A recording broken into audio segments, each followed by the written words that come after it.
billion reserve. And the cost of to provide their services in 1 year is less than 100 billion. So their budget actually for expenditure is in the 260 billion. It's in 100 and plus billion. So meron pa ring reserve.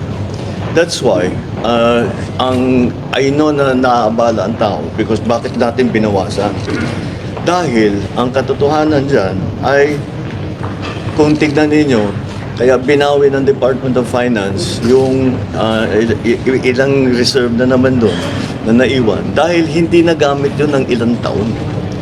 In other words, the PhilHealth has sufficient budget to do all of the things that they want to do.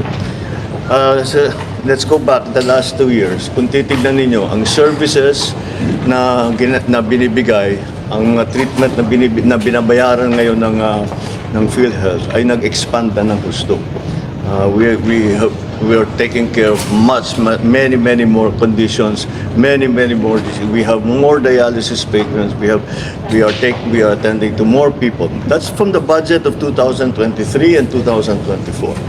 So patuloy, pataas na pataas. Pati yung pagbayad. Ang payments ngayon natin for cancer, for the other diseases, hundreds of percent ang increase doon sa dati. In other words, kaya ng PhilHealth na bayaran niya. And the reason why is that we do not want to subsidize it is because it is the subsidy lang doon sa bank account ng PhilHealth, hindi magagamit. Marami tayong paggagamitan noon. So that's a simple explanation there. Is that they have sufficient funds to carry on. Because ang problema sa PhilHealth, ang problema ngayon sa PhilHealth, hindi tungkol sa pagbigay ng serbisyo. Hindi sa pagbigay ng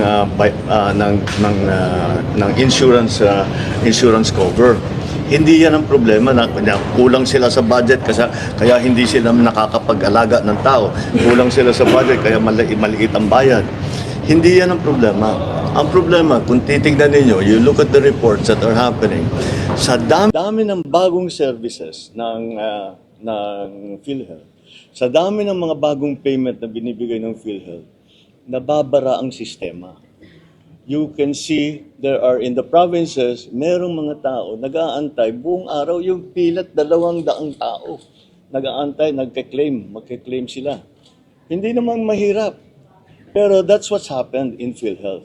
Yun ang problema sa PhilHealth. The problem is the processing capacity.